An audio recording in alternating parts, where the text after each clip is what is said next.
Welcome back. If you are struggling through these tough economic times or concerned about the way things are going in your life or in the world, you might need to take a break and stay tuned to this next segment. Author Teal Swan has written a new book called The Sculptor in the Sky, and she joins us right now. Teal, thank you so much for coming in. Former Park City resident and avid skier, member of the National Telemark team. Yes. But you turned your attentions away from the sporting world into the spiritual world. Tell me a little bit about this book.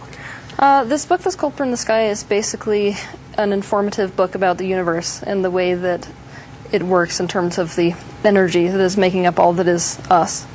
And it goes on to explain why happiness is an important commodity, not just for people individually, but for the universe at large. And then it goes on to explain how to achieve happiness. And that's, a lot of people think, it's through money, but we know money can't buy happiness. And we've heard a lot of studies in recent years that have, looked at happiness levels sort of on a country by country basis, and the U.S. does not sit very high. No, we don't do very well. Why is that? And how do you propose to change that? Well, I would say that our country has a very individualistic focus. When I have visited other countries, I was struck by the interconnectedness, which is a large majority of what I teach about. It's the fact that the underlying truth to this universe is the truth of oneness. And other cultures have that sort of as a thread running through them, whereas ours is all about individual success. And when you start going for that, suddenly you lose this human connection, which is very important.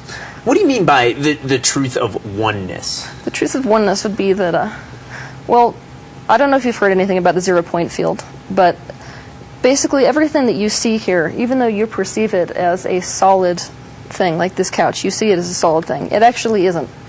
Most of what you are seeing as physical reality is actually what science would call negative space.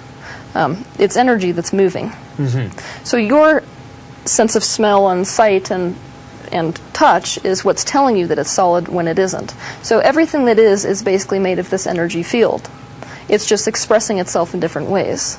And so if everything at its most elemental level is energy, then everything is the same. So you would like people to be able to tap into some of that energy. Yes. I'm gathering it's not an easy process to necessarily do, or is it? I don't know, because I can't speak for other people. I was kind of born seeing the things that I see, but I think that in order to achieve happiness, you at least have to expand your awareness to be able to feel, if not see, this kind of truth in the universe. And you said you were born able to see this, having sort of, I guess, extrasensory perceptions to put it in, sort of, X-Files terms. But how do you see things? Or, can you explain how you see things differently than the rest of us? From what I've gathered, a lot of people see negative space between objects. I don't see air as negative space. It all looks like energy fields that are running into each other. So to me, from my perception, I'm breathing in your energy right now and vice versa. Same with the couch. And basically, there's no definitive line where one thing starts and the other ends. And I also see many more entities in the room than however many I assume that you perceive. And colors. I see colors around people. It would be the human electromagnetic field. And is this something you see all the time? I mean, is this something that gets confusing as you try to make your way through through the world? You're seeing lots of different things sort of in front of you.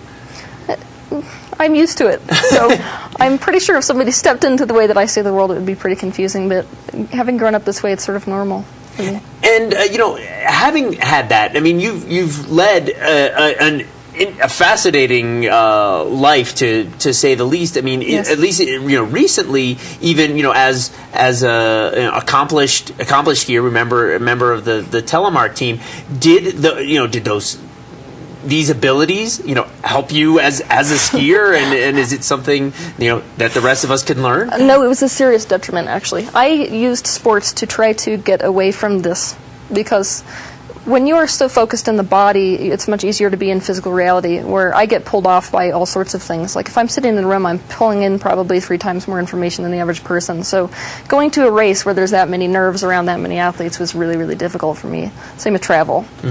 So, but sports really was my phase of trying to run away from doing this stuff that I've been doing my whole entire life. So I've sort of started in the spiritual way, came out of it into sports, and went now come back into what brought you to the point where you said, I need to embrace this again, and I really need to understand it and write about it? Well, I went through probably 5 or 6 years of therapy because of the childhood that I went through, and I got to a point in healing where I just decided I can fight against this the rest of my life, which doesn't work, or I can see what this can really do for people, and also see sort of if embracing it will change the way that I live my life in terms of happiness. I mean, you can't live your life happy fighting against everything, which is the major problem in America. We tend to fight against problems instead of focusing towards the solution. So how would you have people use this book? How, maybe walk us through sort of, some of the processes that that the book advises. So in the first few chapters, basically, I unravel people's reality. To put it lightly, you blow their mind, and then help put it back together. Yeah. So I'm basically explaining everything that you think about this world. Let's pull it down, and then build it back up so that you understand that you're creating your reality every day with your thoughts. Once you understand that, you want to be more deliberate about the thoughts that you're thinking and the way that you're focusing in this world. And from that point, basically, I'm teaching people how to practice focus. So basically, one of the processes that I teach is to go on a happiness hunting walk, essentially, where you step out your door and you go on a 10-minute walk, and during this 10-minute walk all you're doing is looking for things to appreciate in the environment. And what you'll notice very fast is that you have a very negative orientation. People do, just in general. It's cold, it's windy. I don't like that. Yeah. But if you're literally teaching your orientation to focus in on things that you do appreciate and you do like, then your brain, because your neural pathways will form based on the thoughts that you're thinking, basically. Because you're creating this neural pathway, your brain will literally make that your dominant orientation. This is why people who are optimistic people tend to stay that way. It's because when they walk into a room, people who have a negative orientation will say, oh, I don't like that, whereas they will literally not see it because their orientation is towards pretty flowers. I like that couch color. But you're not asking people to be, Pollyanna, no. And everything is wonderful all the time. No, this is exactly the opposite. I'm just teaching people how to focus appropriately. And what's been the reaction from readers to this book? Way better than I thought. I just got on Amazon, actually, and I've got some pretty good reviews from people who have read this and are looking at life a little bit differently. But I assume that eventually I'm going to run into some controversy, because I often do in my life. And this is something. I mean, you mentioned you have these abilities to you see the world differently. That is also part of your story, as you mentioned.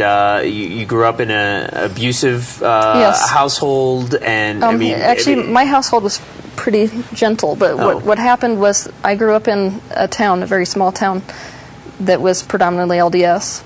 But there was a cult that was in that town called the Blood Covenant, and they believe that it's their job to rid the earth of evil. And being sort of an offshoot of the LDS religion, they think that priesthood comes directly from Joseph Smith to men. So if a woman is exhibiting the kind of extrasensory abilities that I was, then it means it's a gift of the devil. But they think it's their job, essentially, to brutalize it out of you. So I was tortured for 13 years. And how were you eventually able to get, away from that and You know, you mentioned 5 years of therapy, but Yes. I imagine there's probably some more to it than that. Yes, well, without getting into serious details, because it's an incredibly gruesome story, basically, I had met this very sweet boy from Park City, and he started hearing a little bit about the stuff I was going through, and he suggested just to stay at his house. And I realize this will come as a shock to most people, but it had not occurred to me until that moment that I could, not go back home. So I just didn't. He hid me in his basement, essentially, in his basement apartment for the last 5 years, and I just didn't go back. So that was that in combination with a major mistake on the man's part. I'll call him Mr. X, the one who pulled me into the cult, essentially made a very big mistake one day programming me at 19. Wow, it's an amazing story and an amazing piece of work here. And if people do want to pick it up, you said Amazon. Do you also have Amazon. your own website? I do. It's www.thespiritualcatalyst.com and Expanding Heart on Park City, on Main Street, right? On Park City. They carry it. Fantastic. Teal Scott, thank you so much for coming in, and Thank you best so of much luck for in the having future. me. Thank you. We'll be back right after this to talk about the Utah Symphony and Utah Operas in the coming season. Don't go away.